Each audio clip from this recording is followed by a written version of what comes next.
Hello, ladies and gentlemen, and welcome back to another action-packed edition of A Work in Progress. I'm your host, Brent Piles, and with me, as always, is a man who we call the Mayor of Canton. But he's not really the Mayor of Canton, but his gimmick is that he's the Mayor of Canton, so I'm going to say hello to the Mayor of Canton. Mayor, how are you doing?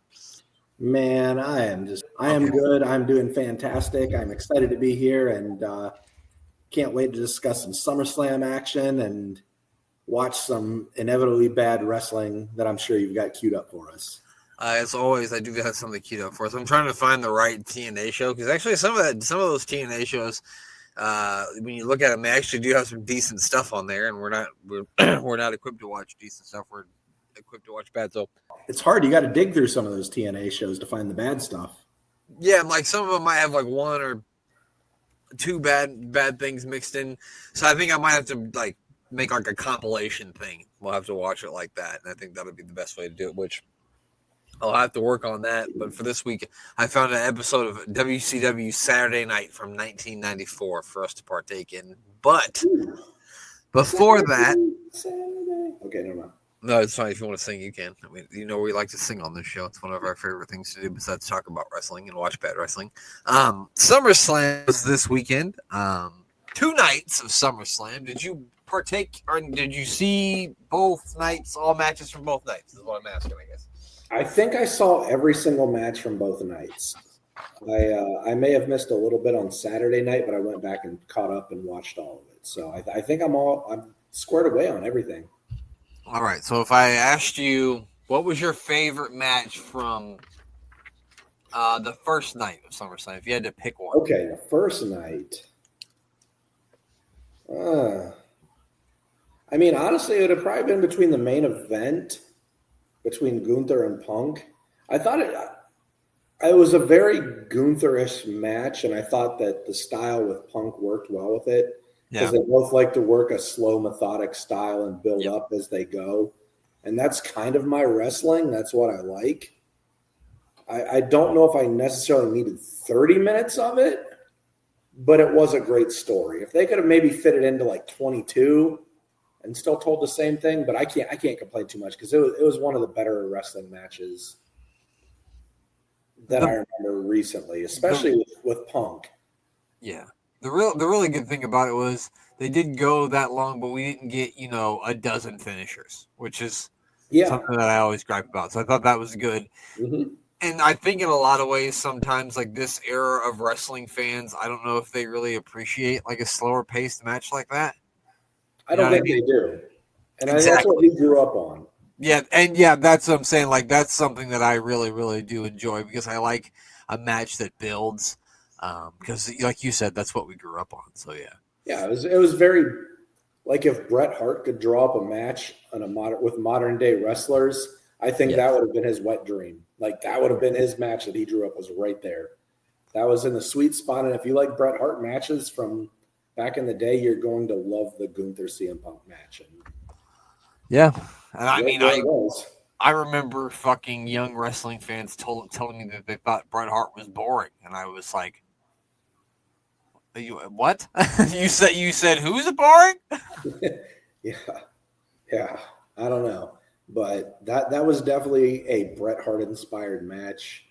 Both those guys, you can tell, were inspired and watched him a lot as not kids, I guess. Maybe Gunther would have been a kid. What's Gunther? 38. Something like that. Something like that, yeah. So I guess he would have been fairly younger, but still, both those guys very inspired and, by Bret Hart. And that was it. That was a great match. I loved it. And what was your favorite match of the night? It would probably be that one. I mean, night one was fine, but in my opinion, like I thought that maybe they could have like spread some of the gimmick matches out. Like it would have been better if they had a gimmick match or two. I was going to bring that up, but the first night, I thought that was very strange to have all the gimmick matches. In night two. Oh, in night two, I thought that was just a weird booking scenario.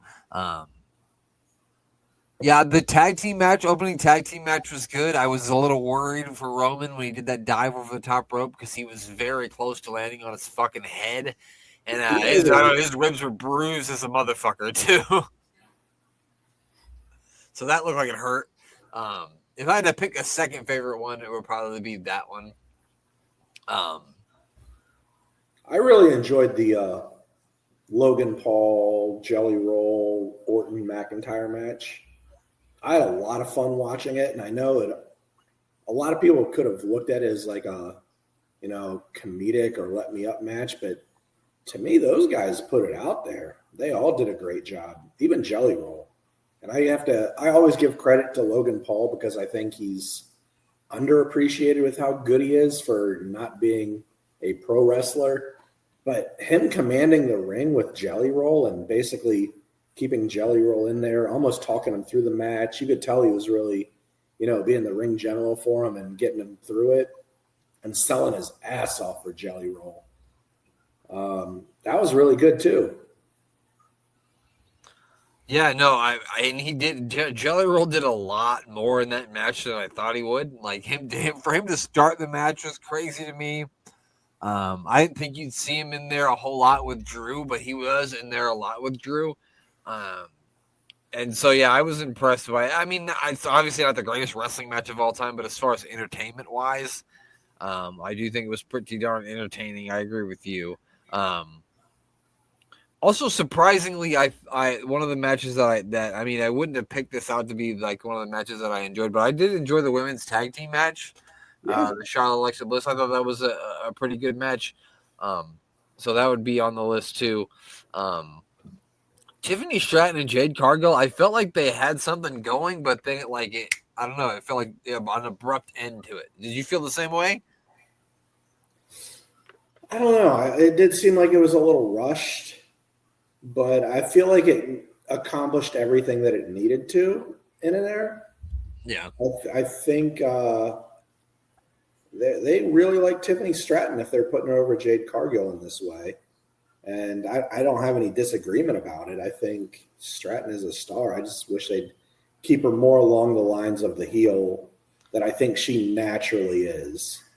Especially if you're going to run Charlotte as a babyface. I see those two, I hate to say as almost interchangeable, but yeah, I'd love to see her just really dialing in the hatred because I think she could do it easily. I mean, this might be a way to. I mean, I think Tiffany Stratton could easily turn heel, and it wouldn't take very much. You know what I'm saying? Mm-hmm. It wouldn't take a whole lot to get her to turn heel. So, I do think that's around the corner. And if you get her against the right opponent, say she faces off against Alexa Bliss, and she does something, sort of maybe not even really, but perceived to be underhanded to Alexa Bliss, she'll immediately be booed because people love Alexa Bliss. As you can see, she's even got them almost cheering Charlotte. So it's almost there. It's close. Close. But obviously the biggest story of the night is Seth Rollins not actually injured. Comes down to the ring. Well, he pretends that he is still injured, throws the crutches, comes down to the ring, cashes in. My only question is why is CM Punk stand down there for so long? I'd have left. I don't know. I guess it has to be the whole baby face. You got to defend the title kind of deal, the hatred of CM or of Seth Rollins. But man, you gotta know when to fold him, buddy. You've lost. Did he lose 2 titles? No, he didn't lose the other one. That was Drew McIntyre. Yeah, he cost Drew losing. Yeah, within seconds. Yeah, you got to learn from that, Punk. You're smarter than that. Yeah, and my only other complaint from this is just I think you said it last week. It's they've done a lot with Seth Rollins and CM Punk, and I feel like we're right back to where we were before. You know what I mean? And we're doing it all over again. But I guess we'll see what happens. Yeah, the whole "this is the song that never ends." It goes on and on, my friends. Yeah, it's kind of turning into. It's not quite Rusev Sheamus bad, where the crowd's completely dead no matter how good it is. Yeah. Because, man, I don't know if you saw Monday Night Raw, but the crowd just does not care about that anymore. They keep feeding it to them. So I watched it. Sometimes I watch it, but I don't have the sound on because Rachel's watching something else. Or I think we're watching Below Deck. We're watching Below Deck at the same time, and I won't sit here and act like I don't love to watch Below Deck because I do. We were watching that, and so I had it on, and to my fucking shock and surprise, I'm like, why? Okay, every Raw for the past I don't know how many weeks, it's been Rusev versus Sheamus. Do you just not have any other? And my other question is, are they going to end up in a fucking tag team? They're going to end up in a tag team, aren't they? It's going to be the Bar 2.0. Yeah, the Bar, yeah. Yep. Yeah, it's what's going to happen. It's not going to be good. A Liverpool fan and a Madrid fan. That's fun. But I didn't know their soccer affiliations, but that's good to know. Yeah. Which one's the Liverpool fan? Sheamus is a Liverpool guy, and I believe that Rusev likes Real Madrid. Real Madrid, okay. Which those are two easy teams to like. Which I guess I can't fucking talk because I like Arsenal, which that's a pretty easy. Yeah, but they were really bad for a long time. Yeah, I mean that's true. But it's not like I fucking picked Tottenham to like. I would be a fucking, you know what I mean? Nottingham Forest. I'd rather be a Forest fan than a fucking Spurs fan. That's for goddamn sure. But yeah, so Seth Rollins cashes in. He's the champion now. What I didn't see the rest of Raw. What was the main event? Was LA Knight versus Rollins, right, for the championship? Yeah. And I assume there were shenanigans. A lot of shenanigans. Everyone pretty much that is under contract ended up out there fighting at one point in time. But Royal Rumble. Yeah, it's like a whole another Royal Rumble. And a lot of stuff broke down. It was good for what it was. You don't expect to get a major payoff on a Monday Night Raw, so. Yeah, they got a quick turnaround to a pay-per-view because they got one coming up in like 3 weeks in Paris. So, but yeah, so on to night 2. I'm not going to bother to ask you what you thought the best match from night 2 was because I think we're both going to agree it was, at least for me and you, John Cena, Cody Rhodes, right? They killed it. I loved it. I loved that match. I thought it was really good. Yeah. I thought I know you don't agree on this part, but I thought it was Cena's best match ever. I loved it. It went 37 minutes. What was it? 37. Didn't feel like 37 to me. No, it flew by. Yeah. For 37 minutes with no interference. Yeah, that match flew by. Yeah. It was incredible. I loved it. They in the word of telling a story, they told that story in the ring. They both were the good guys and still managed to pull it off. And I remember you texted me Friday night about, you got to see, did you see what happened? And I'm like, huh? What are you talking about? But the way they turned Cena babyface was so natural, so smooth, and it just felt right. Like, I don't know. It's just a hot fudge sundae. It feels good. I think they felt, it really did. But I didn't believe it. Like, I think I texted you, like, I don't know what to make of this because I kept waiting for him to kick Cody in the nuts. You know what I mean? I just kept waiting for that to happen. But then even going into it, I didn't feel really good about it. But then the music hits and it's just the John Cena name again, and you think, well, wait a minute, if he's really back, then where's it at? And then the music hits and they put the whole thing on the screen, and then yes, it like you said, it's like eating ice cream, not like eating ice cream before it hurt my stomach to eat ice cream. Yes, absolutely, take it down like ice cream. Yeah, no. And then everything about the match. Maybe it's just because I'm just happy to have a heel John Cena gone. I think they fucking realized that they're like, this is not good. It's not going anywhere. And that was the one thing at the end of the match when Cena's standing in the ring by himself, obviously before Brock comes back, which whatever. I start to realize probably my favorite WWE superstar of all time is going to be done in 4 months. And that it never really started to sink in until at that moment. And I'm like, damn. So there's that. But I thought the match was great. It had the twists and turns. It really you went into this thing thinking that Cody was going to win, but there was moments where I thought for sure Cena was going to pull it out. Oh yeah. It could have gone either way. 5 times. Yeah, it could have gone either way. The way that they were building that thing up, I wouldn't have been surprised either way it was happening. I was watching it with my girlfriend and her daughter.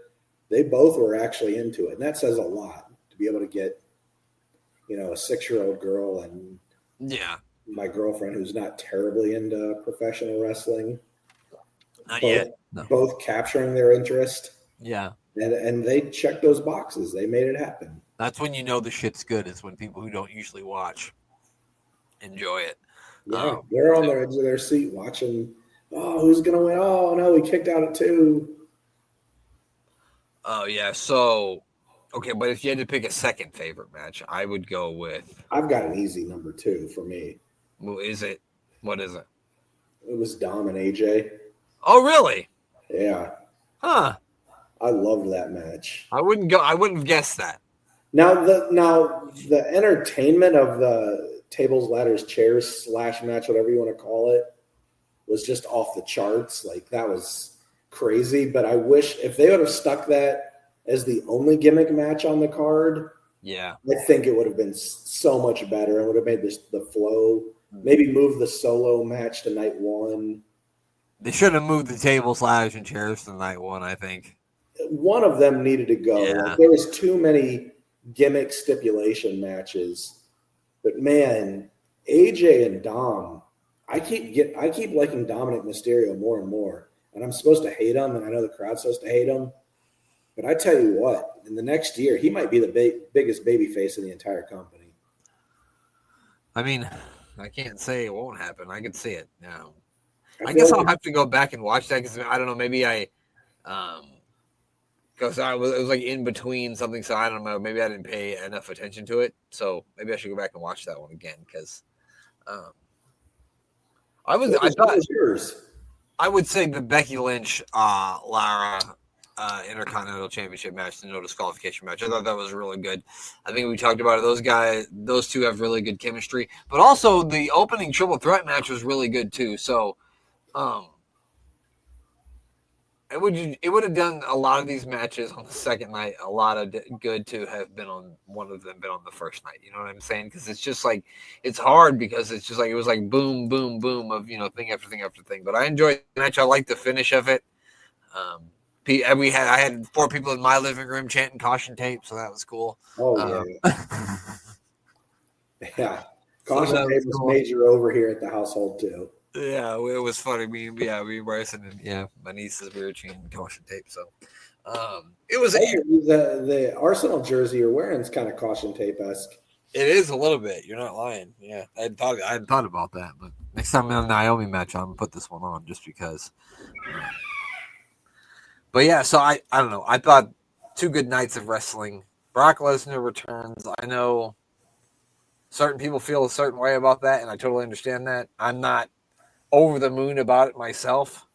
I don't know. Just if you could pick people that John Cena would wrestle, and I'm not saying that John Cena picked these people. I'm just saying I wouldn't put Brock Lesnar on that list, but maybe John Cena has him on his list. So it's not for me to decide who they put on TV, unfortunately. So I can't really. This is one of those situations where I try to do I don't have anything nice to say, so I'm not going to say anything at all. You know what I mean? But how do you feel about it? I'm all for it. If legal has looked into it enough to say, hey, we're a $20 billion company and we don't think there's enough smoke in the fire to worry about anything going on outside of wrestling, then, hey, I'm going for it. I'm good with it. I think Brock was a piece of shit way before any of this. I mean, if you look at the Terry Reynolds stuff, all the other stuff way before that. Yeah. I mean, he's got a very sketchy history. But then again, if you look at Stone Cold Steve Austin, we could look down his – I mean, wrestlers are carnies, man. If you're looking for people that should be politicians or, political figures, you're not going to find them in wrestling. No. Or you shouldn't. You should not. Oh, you shouldn't. You should not admire to be any of these people outside of the ring. But with that being said, he's been a draw ever since then, and people weren't complaining about all the stuff back then. People give Stone Cold the pass. I don't know. A lot of people get a pass. I mean, it's wrestling. a lot of people get a pass. And a lot of people aren't good people, unfortunately. Yeah, it's wrestling. These people are carnies. Literally, that's what they were beforehand. That's what they are today. Like, they're not good people. Just enjoy it for what they do in the ring and don't worry about what they do outside of the ring. Well, and also there's like a thing where if they put somebody on the screen that you don't like, if you don't want to watch it, turn it off. Yeah. I'm kind of that way. Like, I get it, but Brock is a draw. And people that aren't part of the whole, watching every move are going to see him and be like, oh, that's Brock Lesnar. I remember him. Yeah. So, and him and Cena have a ton of history. Him and Cody have a ton of history. That's true. So it all works together no matter what happens in that match, whether it spins off to Brock moving on to do something with Cody.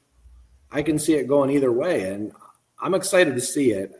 Do I think most wrestlers outside of, not everyone's probably Johnny Gargano and just seems to be really good guys. I mean, yeah. Unfortunately. I mean, that goes for a lot of people's heroes in a lot of walks of life. I'm sure your favorite baseball players probably weren't the greatest guys in the world. I'm sure your favorite football players probably weren't the greatest guys in the world. It's just the way it is. I mean, unless your favorite player was Jerry Rice, then yes, he was great. Yeah. If your favorite player was Karl Malone, well, I think you should stop supporting Karl Malone, in my personal opinion. Karl Malone. Yeah, I don't think there should be any Karl Malone days, or they shouldn't be erecting any statues for him. That's all I'm saying. But I don't know. I'm all for it. It's good for the business, from what I know anyway, unless there's some real public outcry that completely tears it apart. But him and Cena both have history. I'll watch it. I'm going to be into it. The one I'm looking forward to, especially with Cena going babyface, is if he gets a chance to have a build with Logan Paul. Pass.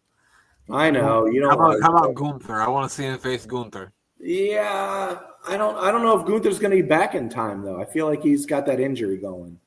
Is he injured? Yeah, they said he's going to be taking time off. That's why I think they took the belt off of him. Well then, never mind. I would have liked to see him face Gunther. I mean, it might happen with Logan Paul. There was things that happened during that tag team match that they were both in that might have. My one worry about the John Cena match is that this whole Travis Scott thing was a ruse and he was going to fucking show up again. I'm like, don't fucking. Oh no! I'll be happy to never see Travis Scott ever again the rest of my life. I'm okay with it. Same. But yeah, that's it. That's anything else from SummerSlam or from Monday Night Raw that you wanted to talk about? No, but I am really enjoying Charlotte and Bliss. I'll just say that. I'll leave it at that. I think they both have got something going on, and it's fun. I agree. I also have been enjoying. And, Alexa Bliss has never been a favorite of mine. Like, she just never has been. But like when she was with, I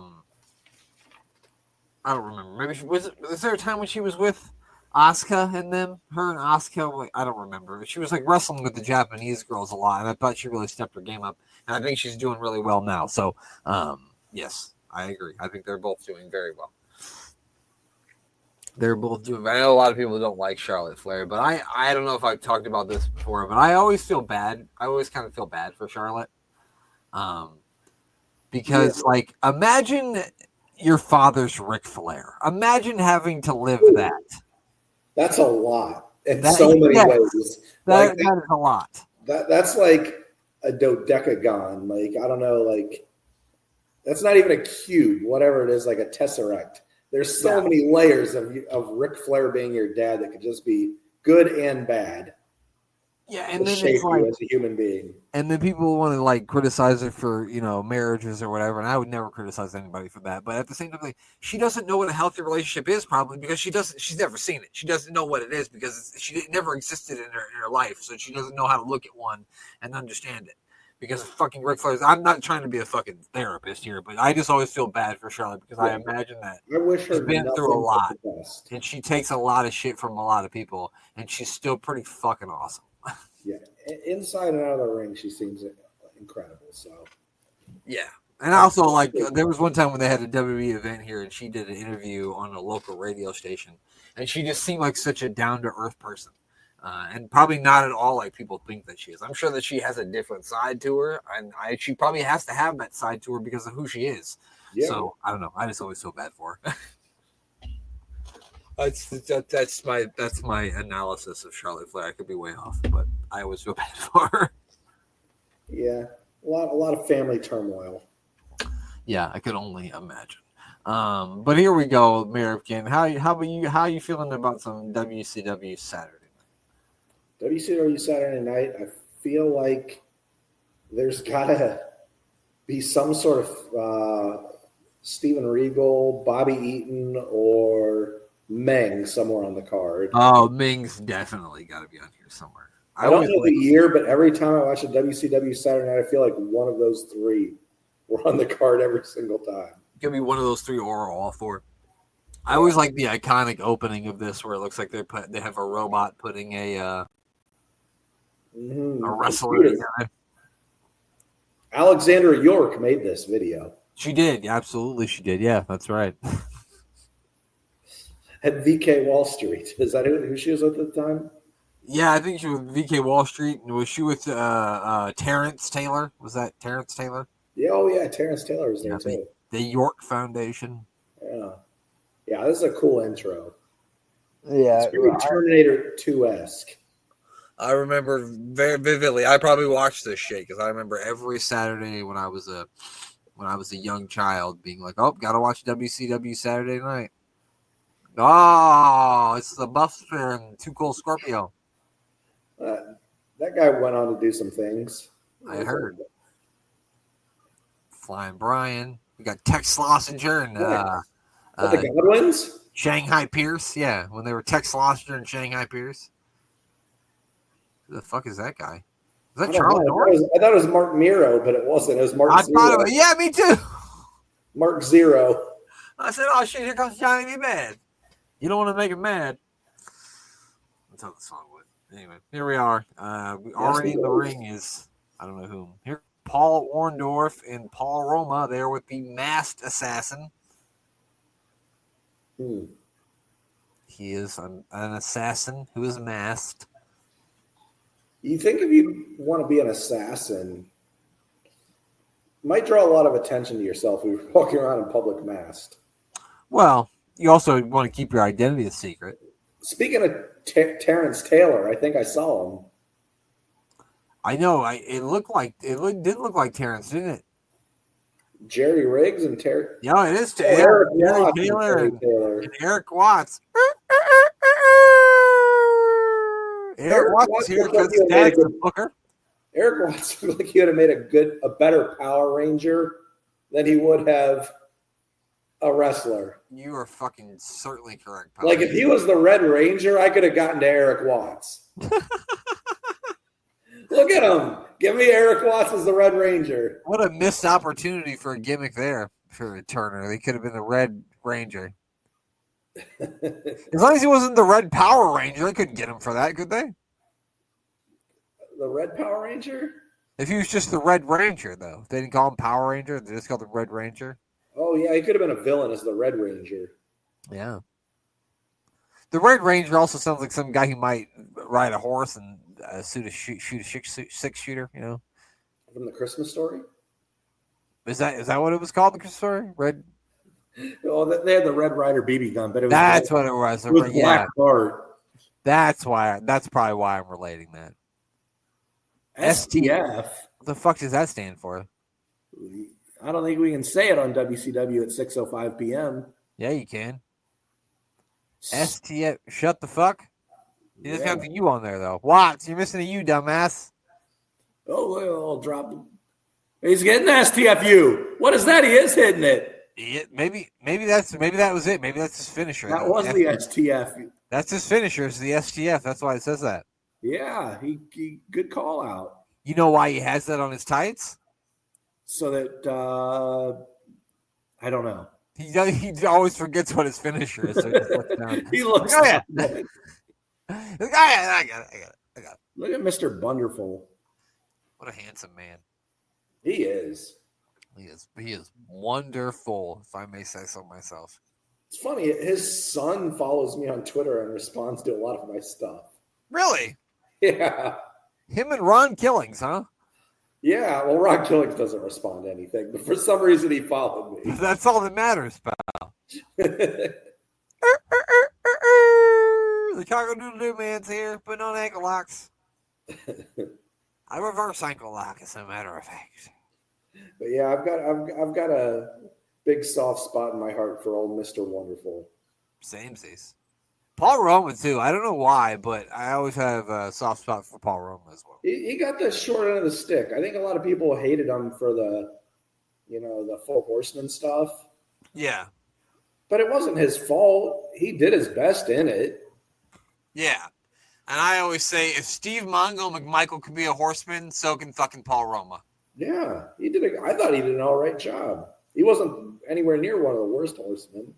And then I always liked the Young Stallions. I thought they were an underrated tag team, even though Jim Power sucked. Ron and Roma here carried the goddamn team, so. Oh, yeah. They had some sweet jackets back then, too. Yeah, they did. They did. That was great. Yeah, I'm a big Paul Roma guy. What about you? You always are a big fan of Terry Taylor's, right? I mean, I always wanted him to use the Red Rooster gimmick finisher, just pecking someone in the face, but that would have been a hell of a thing to see, right? Never got around to it, I don't think. He'd have to always be a heel though, because how could you be a babyface and you peck somebody's face off? I'm just sad Bruce never thought of it, because I think Bruce would have pushed that to the moon. Do you know why the masked assassin wears the mask? No. The Red Rooster pecked his fucking face off. That's all. That's exactly what happened. Do you think Terry Taylor is the first person up in the morning and he wakes everyone up? Oh yeah. Everyone wakes up. He wakes them all up at 5 a.m. How do you think he got the gimmick, pal? They were bringing him in. Somebody told Vince, they were like, "God damn, that guy wakes us up every morning as soon as he gets up." And Vince went, "I got it, pal." The only person that's not sleeping is Bob Backlund because he's still doing squats. Yes, the only person up before the Red Rooster is Bob Backlund. Yes. He's eating plain chicken breasts and doing squats and then step-ups all at once. Did Backlund ever have a WCW showing?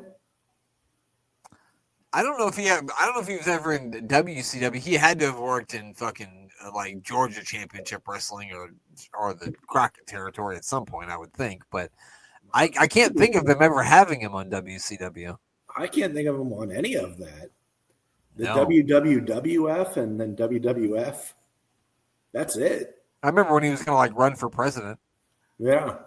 And then he was in like the 2000 Royal Rumble, and then like he got thrown out. Instead of like going through the curtain and going to the back, he just like went through the crowd with a shield, so like in reverse. It was so weird because he's like in his red tights and I remember watching the Royal Rumble match and you see here's Bob Backlund just marching the stairs. Probably like, you know what? I got to get my workout in. He wasn't in the ring long enough. He doesn't even care. He's just going to go work out. Yeah. Fucking strange. Wow. I know Eric Watts gets a lot of crap because he's Bill Watts' son and pushed to the moon, but that was a pretty nice power slam. That was Roma that did the power slam, buddy. Is it? Yeah, Watts is standing outside. Oh, okay, never mind. Yeah. You remember Techno Team 2000? I remember the name, but I don't remember who was in it. Was it Laurinaitis? I don't remember who was in it with him, but it was definitely Eric Watts. I don't remember who was with him. That was a team that had a name that was ahead of its time, but not the talent that was ahead of its time. If you know what I mean. I want to say it was Johnny Laurinaitis. Could very well be. Let's find out. Let's see. Techno Team 2000. Oh, okay, now here's Watts. Never mind. I can see him now. Here we go. Travis and Troy was the name of them. Why doesn't it say? Chad Fortune. Oh. Which, wow, I don't know what Chad Fortune went on to do after this. Oh, Chad Fortune played in the fucking NFL for 2 years. After this? No, before this. Oh. So, yeah, from 90 to 92. He actually played for the Bears, but only in the practice squad. So you can get a Fortune jersey. Holy shit, he raced the monster. After he was done wrestling, he raced the monster trucks. Wow. Yeah. The following year, he began driving the WCW monster truck in the winter season. He gave Karl Malone a ride in the WCW Nitro truck, and the two became friends, in which case he... Never mind. So, there you go. Who's the masked assassin here? Jody, I have no idea, to be honest with you. Looks like Harley Race. It's not, but could be. I was thinking it was, Paul Bearer, but what's his name? Percy Pringle. Oh, no! Percy Pringle's double timing.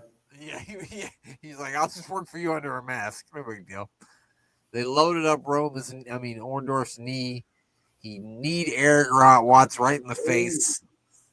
And because of moves like that, Eric Watts has to write his name of his finishing maneuver on his trunks because he can't remember it.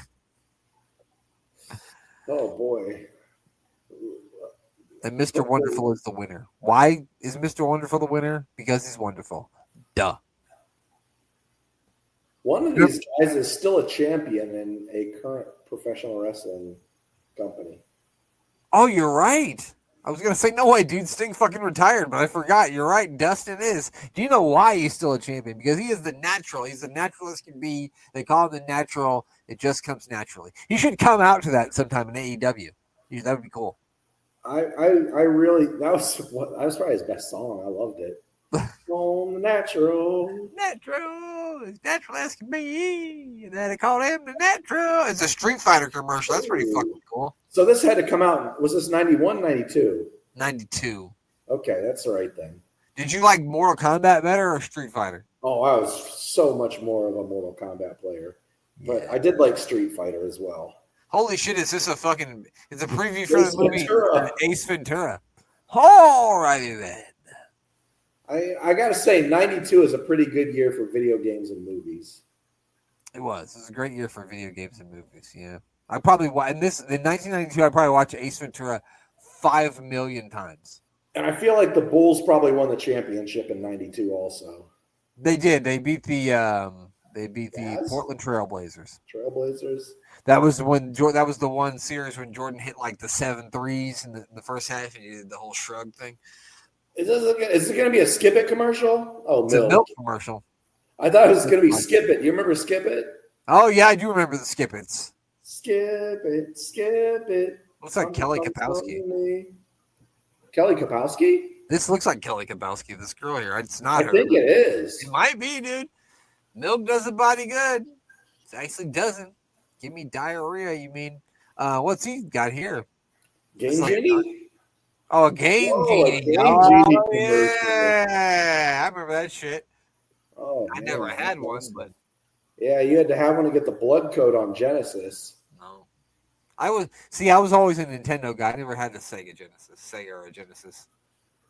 Yeah.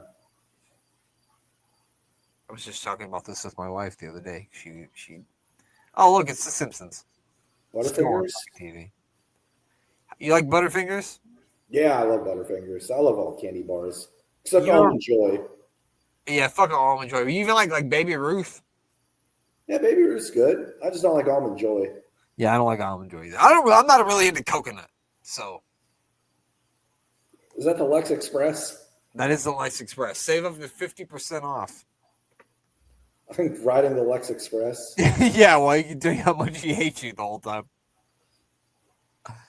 There's a Head and Shoulders commercial, obviously, as they're checking each other for dandruff. Oh, no, sorry, Selsun Blue. Head and Shoulders there in the back. You think they still sell Selsun Blue? Is that still a thing? I don't know. I want to buy some just to try it out. Oh, shit, you got a Bowflex, don't you? I did, like 20 years ago, 30 years ago. You still have it. Don't lie. I know you do. I think they make Of course. they make a free weight, a Bowflex free weight that you can switch between the weights on it. Yeah. Hey, you could get one for only $39.99 a month. A month? For 38 months. Jesus.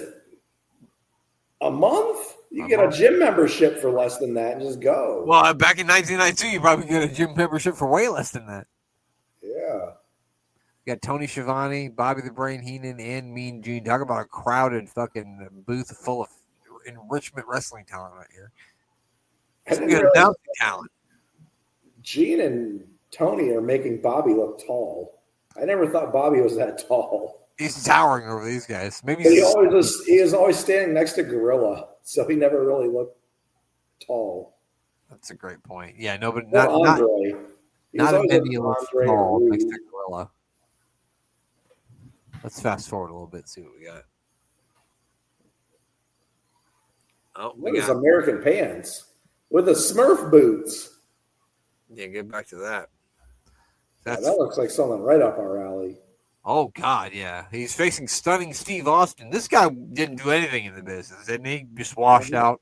Yeah, just washed up right after this. Yeah, I don't see a whole lot in this Stunning Steve guy.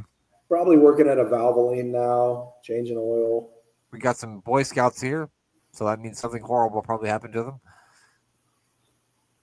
I don't know about Smurf boots, though. I think he's going to be in trouble. And the American flag pants. You ever seen Napoleon Dynamite? Brady Boone. Have you ever seen Napoleon Dynamite where he goes to that karate class? Oh yeah. You want to get kicked in the face? You want to get right off the face while wearing these bad boys? Forget about it. That's this guy. Brady Boone. Look at Brady Boone with the Smurf boots. Oh no. We've seen Brady Boone on fucking Superstars before, haven't we? Oh yeah. He wasn't wearing those breeches, but he was definitely on there. He's got to be like fucking 4'9". Look how high his pants are pulled up. All the way to his fucking throat. What is with the boots, man? I can't get over those red boots. What are you doing? They have heels on them. He looks like Gargamel. He wishes he was as tall as Gargamel. He's shorter than him, a lot shorter.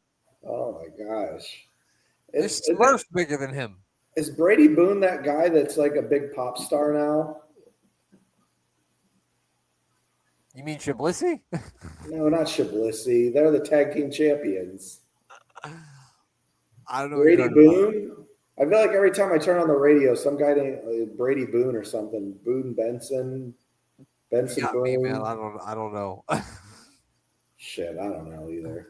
You got I think it is Brady Boone. I'm just gonna go with it. He turned into the world's biggest pop star. Unless he's got a song with Taylor Swift, man. I don't know. What's his name? Boone Benson? Could be. Does he wear American flag pants? It's possible. I'm just saying, if I go to the store right now and I see a guy wearing American flag pants and it's not fucking July 4th, I'm gonna be like, man, that guy's racist as a motherfucker. Guaranteed. Or he just didn't have laundry done for the week.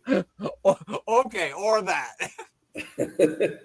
One or the other. That's all it could be. Or he's a pro wrestler who's time traveled from 1992. I don't know. Damn, Brady Boone almost pens fucking Stunning Steve here. I still can't get over Stunning Steve with the hair. I heard the rumor is that Hacksaw Jim Duggan beat Stunning Steve Austin up so bad he had to move to the WWF, change his name, and shave his head. Oh, he did beat Steve for the championship, didn't he? That's just a joke I heard Hacksaw tell on any podcast I ever heard him on ever. He would tell like the same 5 jokes. And he would be like, oh, we meet all these football players. And they're like, oh, we're the world champions. And I'm like, where exactly do you boys play? That's Hacksaw. I know I don't sound like him, but that's... Oh, man, poor Hacksaw. He's like that old guy that sees you with your hat turned backwards and go, hey, that's not how you're supposed to wear it. That's what Hacksaw Jim Duggan does. Hacksaw would do that. I had a friend of mine when I was in elementary school, and anytime you had your hat on any way but straightforward, her grandpa, who was racist as a motherfucker, would tell you that you had your hat on the wrong way. I mean, it's the Midwest. You gotta expect it. Yeah, he described the NBA as a different N-word ball that the first one wasn't national. Okay, that's all I'm saying. That's what he did. That was that guy. He drove a Mustang. Whoa! I don't know what happened there, but Brady Boone. He went to the well once. Brady Boone dropped the ball. He did. He dropped it big time. Just like you should drop these American flag bands. Do you think Steve Austin was a big ladies' man back then? With those, I mean, wasn't he? I think he was married to Chris Adams' ex-wife at this time. Oh yeah. Chris Adams have some crime and sports episodes. Oh yeah, Chris Adams has a doozy of a crime and sports episode, pal. She went from him to Steve Austin, who also should probably have a crime and sports episode. Yeah, I'm actually surprised they haven't done a Steve Austin one yet. Yeah, there's probably enough NDAs paid out there for people not to speak. Well, they could still find something. Here we go. Brady Boone whipped in. Oh, he gets a punch to the gut. You think he's going to hit him with a Stone Cold Stunner? Oh, that's the stun gun. I think that was his finisher back then, the stun gun. There he goes.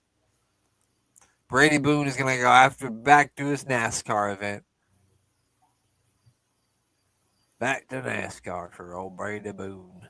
Oh, TBS award winner. What is this, Dances with Wolves? It's got to be, right? I don't know.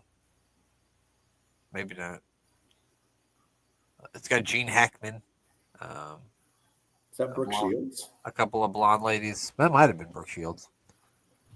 Oh, definitely Gene Hackman. That is, no, maybe not. I don't know. I don't fucking know who none of these people are besides the guy. Bite the Bullet. It's award winning. Double your pleasure, double your fun. Who's your favorite set of twins? That's a tough one.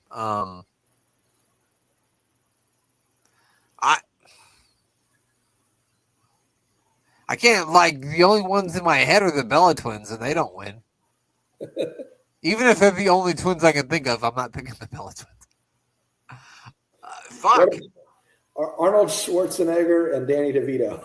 Yeah, there we go. That's a good one. I don't know. You got an answer for that? My favorite set of twins? The girls from Sister, maybe? Well, Mary Kate and Ashley Olsen. Mary Kate and Ashley Olsen. I feel like there's those twins, the Plumleys, the basketball players. Oh, no. Fuck all of them because they all went to Duke, they can fuck off. I can't think of any other twins off the top of my head. Fuck them. Well, I guess the twins from Sister win. By default. I think Elvis Presley was born a twin, and his twin brother died like near birth or something. Oh, that counts. I guess that counts. I did look it up. It was Benson Boone, who's the current like hot act in music. Huh? What songs does he sing? Not Brady Boone, but Benson Boone. I have no idea. I'm sure if I heard a song I'd know, but hang on. Can I play music for a second?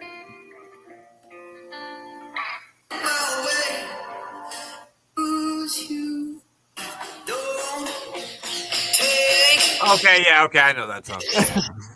Yeah. Yeah, okay, yeah, I know that song. I think we played enough of it to be okay. Okay. I try to keep it short. Yes, I do know that song. Oh, good old fashioned Twix. Twix are basically twin candy bars, if you think about it. That's true. So my favorite twins is the Twix. Boom. We both came to the same conclusion. Boom, just like that. Give me your top 3 favorite candy bars. Ooh, okay. Mine no one will agree with, but I'll say Butterfinger, Payday, and Kit Kat. Okay, Payday, I'm not with you at all. Kit Kats are good, but I wouldn't put them on my top 3. What was the first one you said? Butterfinger. Butterfingers are good. I like the Butterfinger Butterfinger? BBs. The little Butterfinger bites. I would go with the Reese's. Reese's is my favorite. And then probably a Mr. Goodbar would be number Ooh, 2. that's a good choice. Mr. Goodbars are so good. And then, Yeah. man, the third one's really a toss up between the Snickers and the Twix. See, I'm gonna go with the peanut butter Twix is my third one. Okay. My honorable mention was a Take 5 bar. Oh, Take 5s are good too. Remember the Take 5 McFlurry? Oh, yes. It's so good. I remember that from when I worked there at McDonald's. Did you ever work at McDonald's? Yeah, I sure did. First job ever. All right. So we're going to get Vader beating a pajama. That's fun. All right. So you got Vader with Harley Race. It's time. It's time. It's murder time. This man is getting a concussion for sure. I don't even know who he is, but he's in trouble. Little Conrad there. I did. Wow. Goddamn, pal. The star-studded event here at Center Stage. We don't know what this guy's name is. Oh, Chris Nelson. He stands no chance. Look at Chris. Chris Nelson is either 55 with grandchildren or 21. Yeah, with no children. There's a heck of a range. We don't know. No, there's no telling with Chris Nelson. There is no way to tell with old Chris. How do you Google someone named Chris Nelson? Like, hey, what a common name. That would be a hard one. There would be lots of them. So Vader gets. So if I get into a ring with a guy, he drops down to one knee. I punch him 5 times. He doesn't. Nothing. I'm running. I'm out of here. See ya. Bye. Or finding something else to hit him with. Do you think he puts him in a full Nelson? He should. He should if he doesn't. Ooh. Oh, he headbutted him. So that's not good. This isn't going to be good for this guy. It's going to be bad. Uh-oh. I feel like Chris Nelson is the 4th toughest guy at ringside. Yeah, they were like, all right, pal, get in there. I'd take Harley Race, Big Van Vader, and then Pee Wee Anderson all over him. Yeah. There might be a wino in there here, too, that might be tougher than him. We don't know. Oh, no, not the clubbing to the ears. Please. That doesn't look like, hey, Vader. I don't think anybody's told him yet. Oh, man. I think he still thinks this shit's real. Chris Nelson is not getting paid enough right now. Oh, my God. $50 is not enough. He's been hit like 55 times in the face, about the face and shoulder. See, the thing is Chris Nelson's stupid. I would have just dropped down and sold at that point in time after one punch and would have been out. I would have just died at that point. Yeah, hit me with the moonsault. Here comes the Vader bomb. Oh, he's really working it up too. Oh, that was the least stiff thing that's happened to him. Depending where I would have rather had that happen than the punches. Oh no! I was gonna say depending what Vader landed on him with, it was. Uh-oh. Oh, Jesus Christ! Okay, well, that was the most stiff thing that's happened to him. Yeah. Good Lord! Oh, holy cow! Well, he's dead. Stop it! He's already dead. Oh man, Chris Nelson has lived on a good diet since 1992 of mashed potatoes, and that's it. Shakes. That's it. Not chunky either. Yeah, not chunky either. Jesus fucking Christ. Literally, like the Vader bomb was the best thing that happened to him the whole match. And that shit probably hurt too. Good God. Oh! Right on the fucking side of his head. Just shoulder and back and side of the head. I would have just been like, well, I'm out of here. As soon as I saw my name next to Vader, I'd go, this ain't even worth it. I'm out. I gotta go. I got to go. All right, let's go. We don't want to hear it. Oh, man. Ooh, play of the day. Play of the day. Oh, we got Ricky Steamboat here. We got Vader. Nick Bockwinkel, Harley Race, the WCW Hotline, 1-900-909-9900. They got an Alabama commercial for CDs. Yeah. In the cheap seats. I don't remember the words of that song. I used to know all the words to it. The cheap seat song, you know that song by the Alabama? Yeah. Yeah. Yeah, I don't know. I don't remember it now. They got that. They got the picture. What's his name? Oh, we got Harlem Heats. Yeah, Harlem Heat. They're also with Is that Spivey? No, that's Dave Sullivan. That's who it is. God dang. Okay. Oh well, now we got the Groundhog movie. Day? Now we got the movie Groundhog's Day. Not my favorite Bill Murray movie, but Oh yeah, there's Evad. Evad Sullivan in the ring here. Not Kevin Sullivan's actual brother. No, he's like a foot and a half taller than Kevin Sullivan. I think he played football at Nebraska, I want to say. I think I looked it up one time, and he was either Nebraska or it was the University of Nebraska Omaha, which, if you believe it or not, is two separate places. I know it's a stupid statistic, but I saw that the number of NFL players, the city that has put out the most NFL players, the second largest city is Canton, Ohio. Well, there's a lot to look forward to there. I mean, you're in the town of the Hall of Fame town, so it makes sense. The first was Youngstown, Ohio. Well, yeah, there's been a lot of yeah. I mean, which includes Ed O'Neill, aka Al Bundy. A former Nebraska head football coach from Nebraska came from Youngstown, Ohio. Okay. Bo Pelini was from Youngstown, Ohio. Yeah, there's a lot of Italian players that came from Youngstown, Ohio. I think he got fired because he cursed at too many people too much. I think that's what that sounds like someone from Youngstown, Ohio. He was also the last fucking coach we had to have consecutive winning seasons. So they shouldn't have fired him. So maybe should have kept. Maybe should have let him keep cursing at people. I don't know. Yeah, let the curse word slide. We'll see what happens this year. We play your alma mater, so you'll get a win there. Let's hope. Do you play Ohio State too?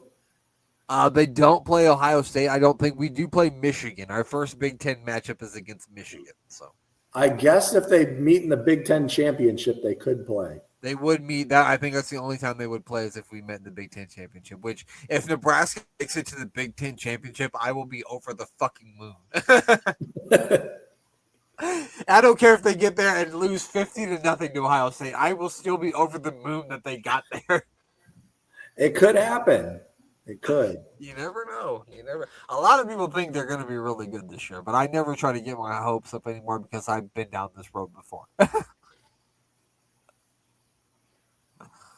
I've been down this road before, and I won't let them hurt me again, Mayor. I say that fully knowing that they will hurt me again. Is the Berserker your favorite Nebraska football player? I don't think John Nord played for Nebraska. But he always says Husk. Oh, that's a good point. He should have. He's my favorite Husker. He was absolutely a Husker, if you know what I mean, pal. So we've got Harlem Heat. This is before they were called Booker T and Stevie, right? I think they were still called Kane and Cole at this point. Kane and what? Kane and Cole were their names. Oh. With their boot, scoot, and boogie shirts. Did you know that? What's that? They saw those shirts at like a country western store because like Brooks and Dunn wore them in the Boot Scoot and Boogie video, and they just cut the sleeves off of them, and that's what those fucking shirts are. They're Brooks and Dunn shirts. I had no idea. Yep. They definitely don't look like they fit Brooks and Dunn concert when Booker T and Stevie Ray are wearing them. No, absolutely not. But no, I saw a thing with Booker T and he was talking about how they saw it. And they're like, oh, that'd be cool. We'll just cut the sleeves off. And look up Brooks and Dunn, Boot, Scoot, and Boogie. I guarantee they're wearing those fucking shirts. You're going to be like, no fucking way. Straight from 103rd Street in Harlem. That's where that's Brooks and Dunn. Come on down to the 103rd Street in Harlem to do the Boot, Scoot, and Boogie. I don't know how you put that together, but that's how it goes. That was the original lyrics, actually. People just don't know.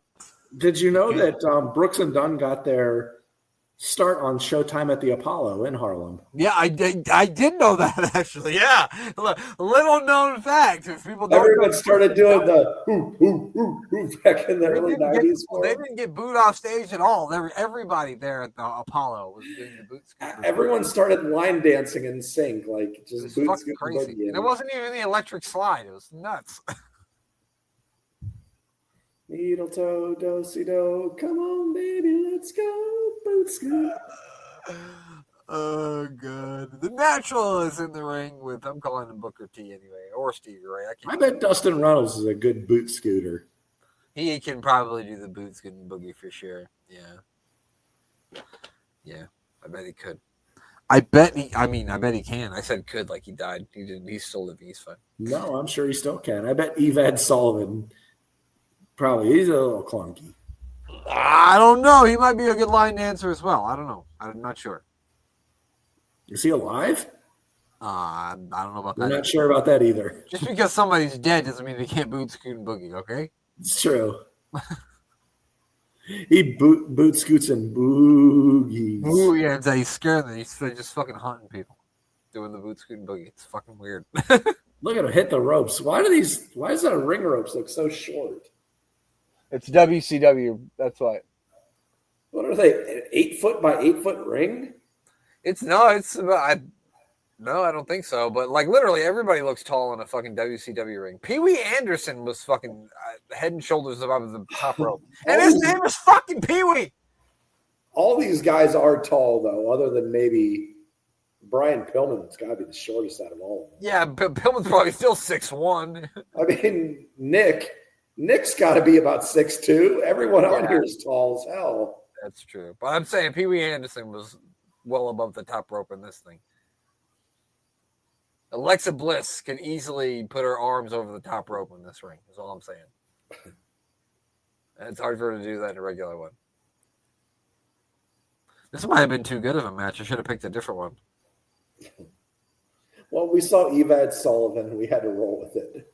That's right. You know, I can't pass up Evad Sullivan. It's like one of these things is not like the other. One of these things just doesn't belong. Why is Evad Sullivan here? What are you doing here, Evad? I don't care if your name is Dave. Every other person's in the Hall of Fame. I'm not sure Goldust is in the Hall of Fame, but he definitely deserves to be. He deserves to be in the Hall of Fame. Absolutely.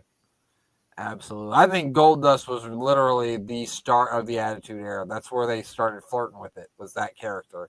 And I don't think it gets enough credit for being that, because it really was. They were definitely going to a place that people had never gone before, and that was their first time trying something. Oh, yeah. So, yeah.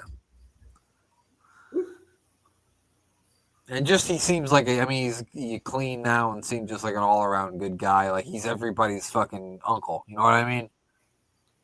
I mean, he's the son of a plumber. That's true. That is true. His brother's doing some good things, too. Sting's got him in an armbar. I mean, Stevie Ray in an armbar, that is. Sting said, I don't want to do the boot scoot and boogie. You think Sting's a line dancer? No. Well, maybe. I don't know. I bet Brian Pillman probably could cut up a rug at the country bars. Maybe. I don't know. I feel like Brian. I think like Brian, like Motley Crue. Yeah, but he was from Cincinnati, which is basically Kentucky. People don't realize that. Yeah.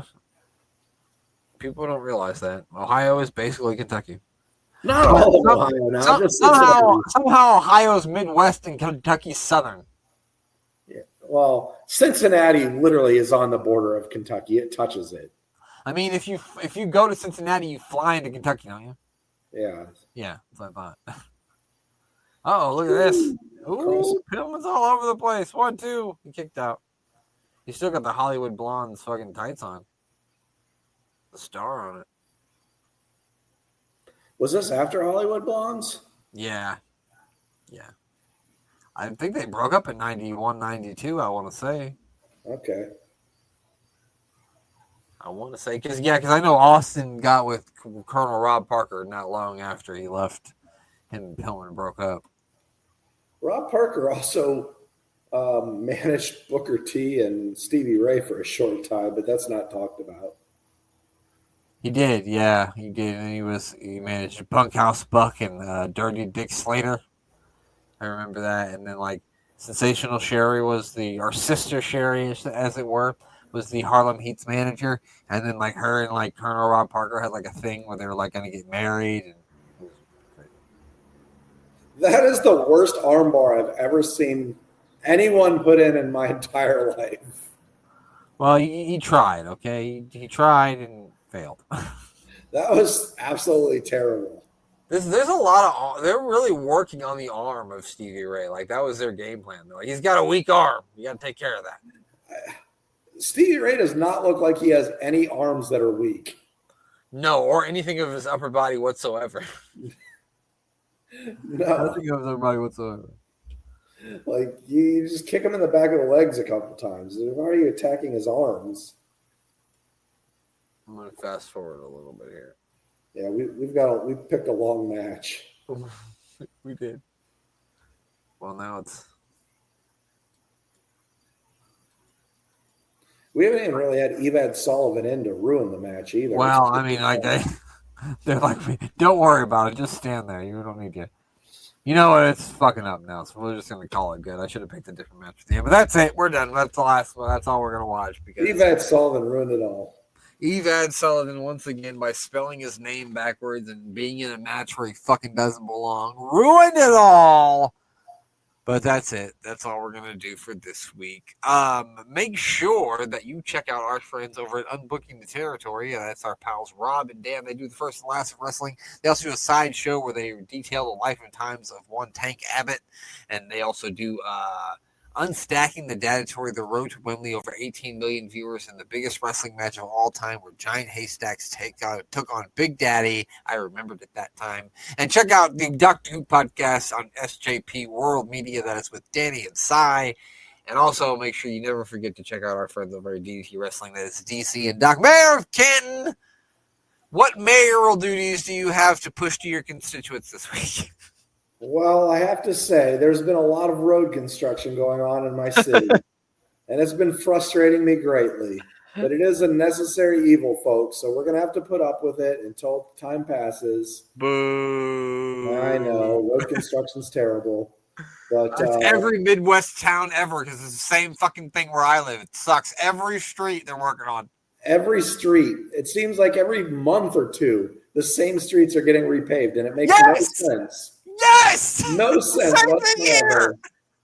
Yes, this time of year, and it makes no sense. Like, dude, you just did this a month ago. Like, why are we doing this? There's got to be another street that needs it. There has to be. Yeah.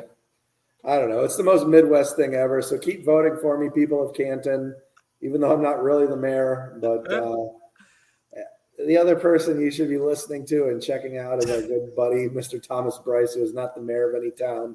He will not be. You should be, though. He will not be fixing up streets and paving them himself, but he will be showing you fantastic chops and talking about local independent wrestling shows and many other great things as such. And you can find him at Thomas Bryce 2017 or Thomas Bryce 2020 or at sportswireradio.org. That's SPORTZ wireradio.org. And I guess if you really want to follow me on Twitter or X, whatever it's called these days, you can follow me at Mayor of Canton. And that's about it for me. Well, that is it. That is all for us here at the AWIPOD. Did you like what I did with my voice there? Worldwide? No. Well, yeah, well, this was kind of AWIPOD. It's kind of worldwide. Here on the AWIPOD, we're alive. I read on ESPN today, real quick before we go and throw this by, that I read Shedeur Sanders will be starting the first preseason game for the Cleveland Browns. I did not read anything about that, but okay. I read it on ESPN. Let's see how it goes. He has got like 8 quarterbacks signed, so yeah, we signed another one today. Yeah, I saw that. I don't know. Anyway, that's it. That's all. That's all we've got for you. The only thing left to do is for the mayor to say goodbye. Goodbye.